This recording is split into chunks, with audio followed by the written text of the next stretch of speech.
Hi there. I'm going to try this again. I recorded chapter 2 and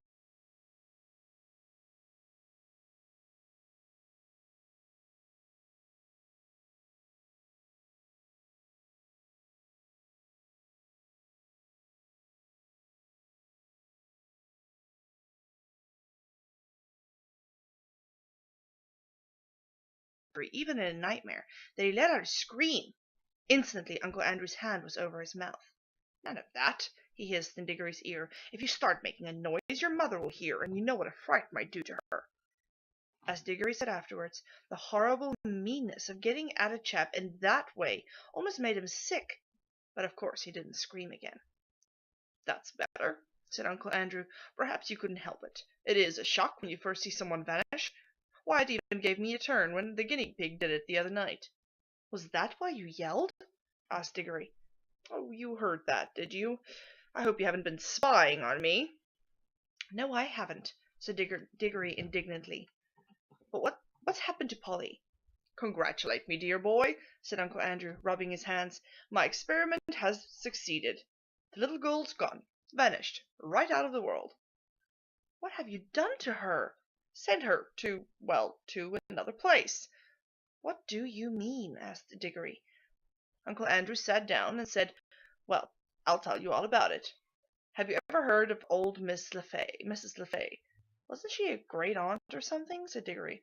Not exactly, said Uncle Diggory. She was my godmother. That's her, right on the wall. Diggory looked and saw a faded photograph. It showed the face of an old woman in a bonnet, and he could now remember that he had once seen a photo of the same face in an old drawer-room at home in the country.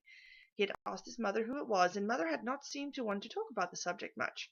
It was not at all a nice face, Diggory thought, though of course with those early photographs one could never really tell. Wasn't there something wrong about her, Uncle Andrew? He asked. Well, said Uncle Andrew with a chuckle, it depends on what you would call wrong. People are so narrow-minded.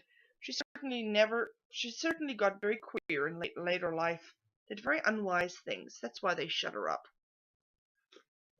In an asylum, do you mean? Oh, no, said Uncle Andrew in a shocked voice. Nothing of that sort. Only in prison. I say, said Diggory, what had she done? Ah, poor woman, said Uncle Andrew. She had been very unwise. There was a good many different things. We needn't go into that. She was always very kind to me. But look here, what has all this got to do with Polly? I do wish you'd all in good time, my boy, said Uncle Andrew. They let old Miss LeFay out before she died, and I was one of the very few people whom she would allow to see her in her last illness. She had got to dislike ordinary ignorant people, you understand. I do myself, but she and I were interested in the same sort of things. It was only a few days before her death, and she told me to go to an old bureau in her house and open a secret drawer and bring her a little box that I would find there. The moment I picked up the box, I could tell by the pricking in my fingers that I held some great secret in my hands. She gave it to me and made me promise that as soon as she were dead I would burn it, unopened, with certain ceremonies. That promise I did not keep. Well, that was jolly rotten of you, said Diggory. Rotten, said Uncle Andrew with a puzzled look. Oh, I see. You mean that little boys ought to keep their promises. Very true. Most right and proper, I'm sure, and I'm very glad you have been taught to do that. But, of course, you must understand that rules of that sort, often excellent they may be for little boys and servants and women, and even people in general, can't possibly be expected to apply to profound students and great thinkers and sagers. No, Diggory, men like me who possess hidden wisdom and are freed from common rules, just as we are cut off from common pleasures. Ours, my boy, is a high and lonely destiny. As he said this, he sighed and looked so grave and noble and mysterious that for a second Diggory really thought he was saying something rather fine. But then he remembered the ugly look he had seen on his uncle's face moments before Polly had vanished, and all at once he saw through Uncle Andrew's grand words. All that means, he said to himself, is that he thinks he can do anything he likes and get anything he wants.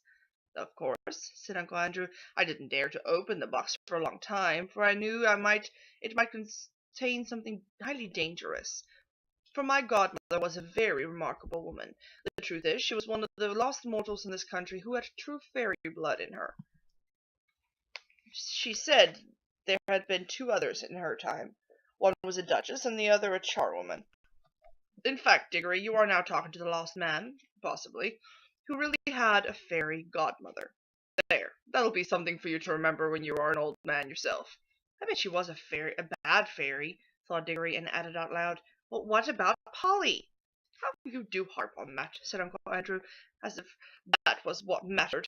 "My first task was, of course, to study the box itself. It was very ancient, and I knew enough, even then, to know that it wasn't Greek, or old Egyptian, or Babylonian, or Hittite, or Chinese. It was older than any of those nations. Ah, that was a great day when at last I found out the truth. The box was Atlantean. It came from the lost island of Atlantis. That meant it was centuries older than any of the Stone Age things they dug up in Europe. And it wasn't a rough, crude thing like them either, for in the very dawn of time Atlantis was already a great city with palaces and temples and learned men." He paused for a moment as if he expected Diggory to say something, but Diggory was disliking his uncle more every minute, so he said nothing. "Meanwhile," continued Uncle Andrew, "I was learning a good deal in other ways. It wouldn't be proper to explain them to a child, about magic in general. That meant that I came to have a fair idea what sort of things might be in the box. By various tests I narrowed down the possibilities. I had to get to know some, well, devilishly queer people, and go through some very disagreeable experiences. That was what turned my hair gray. One doesn't become a magician for nothing. My health broke down in the end, but I got better, and at last I actually knew." Although there was not really the least chance of anyone overhearing them, he leaned forward and almost whispered as he said, "The Atlantean box contained something that had been brought from another world when our world was only just beginning." "What?" asked Diggory, who was now intensely interested in spite of himself. "Only dust," said Uncle Andrew. "Fine, dry dust. Nothing much to look at. Not much to show for a lifetime of toil, you might say. Ah, but when I looked at that dust, I took jolly good care not to touch it, and thought that every grain had once been in another world. I don't mean another planet, you know. They're part of our world, and you could get to them if you went far enough. But a really other world. Another nature, another universe, somewhere you would never reach, even if you traveled through the space of this universe forever and ever. A world that could only be reached by magic. Well," here Uncle Andrew rubbed his hands till his knuckles cracked like firecrackers, "I knew," he went on, "that if only you could get into the right form, that dust would draw you back to the place it had come from. But the difficulty was to get it into the right form.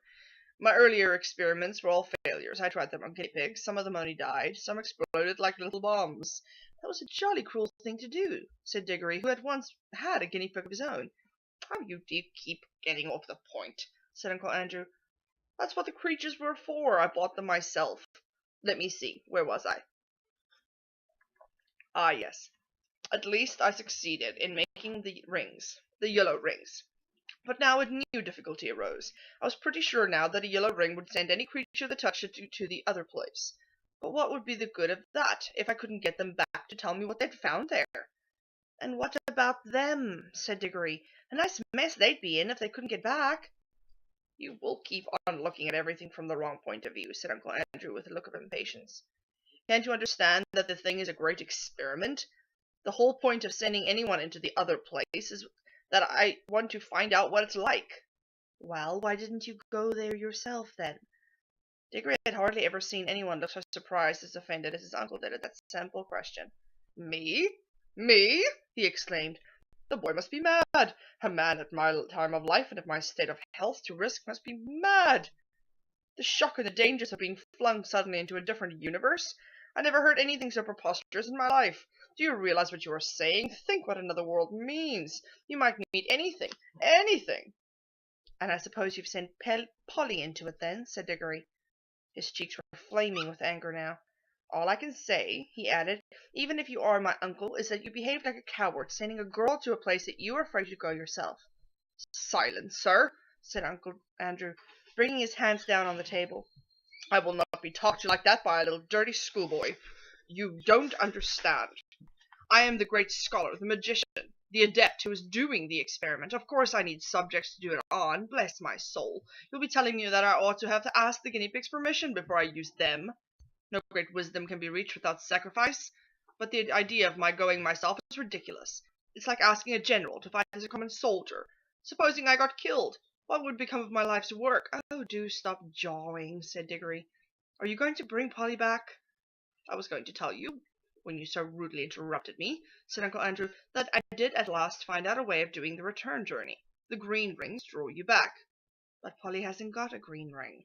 No, said Uncle Andrew with a cruel smile. Then she can't get it back, shouted Diggory, and it's exactly the same as if you'd murdered her. She can get back, said Uncle Andrew, if someone else were to go after her, wearing a yellow ring himself, and taking 2 green rings, one to bring himself back and one to bring her back. And now, of course, Diggory saw the trap in which he was caught, and he stared at Uncle Andrew, saying nothing, with his mouth wide open. His cheeks had gone very pale. I hope, said Uncle Andrew presently, in a very high and mighty voice, just as if he were a perfect uncle who had given one a handsome tip and some good advice. I hope, Diggory, you are not given to showing the white feather. I should be very sorry to think that any of our family had not even enough honour and chivalry to go to the aid of a lady in distress. Oh, shut up, said Diggory. If you had any honour at all, you'd be going yourself, but I know you won't. All right, I see I've got to go, but you are a beast. I suppose you planned the whole thing so that she'd go without knowing it, and then I'd have to go after her. Of course, said Uncle Andrew, with his hateful smile. Very well, I'll go. But there's one thing I jolly well mean to say first. I didn't believe in magic till today. I see now it's real. Well, if it is, I suppose all the old fairy tales are more or less true, and you are simply a wicked, cruel magician like the ones in the stories. Well, I've never read a story in which people of that sort weren't paid out in the end, and I bet you will be, and serve you right. Of all the things Diggory had said, this was the first that really went home. Uncle Andrew started, and then came over his face a look of such horror that, beast though he was, you could almost feel sorry for him. But a second later he smoothed it all away, and said with a rather forced laugh, Well, well, I suppose that's the natural thing for a child to think, brought up amongst women, as you have been. Old wives' tales, eh? I didn't think you need worry about my danger, Diggory. Wouldn't it be better for you to worry about the danger of your little friend? She's been gone some time. If there are any dangers over there, well, it would be a pity to arrive a moment too late. A lot you care, said Diggory fiercely. I'm sick of this jaw. What have I got to do? You really must learn to control that temper of yours, my boy, said Uncle Andrew coolly. Otherwise you'll grow up like your Aunt Letty. Now, attend to me. He got up, put a pair of gloves on, and walked over to the tray that contained the rings. They only work, he said, if you actually touch them to your skin. Wearing gloves, I can pick them up, like this, and nothing happens. If you carried one in your pocket, nothing would happen, but of course you'd have to be careful not to put your hand in your pocket and touch it by accident. The moment you touch a yellow ring, you vanish out of this world. When you are in the other place, I expect, of course this hadn't been tested yet, but I expect that the moment you touch a green ring, you vanish out of that world, and I expect reappear in this.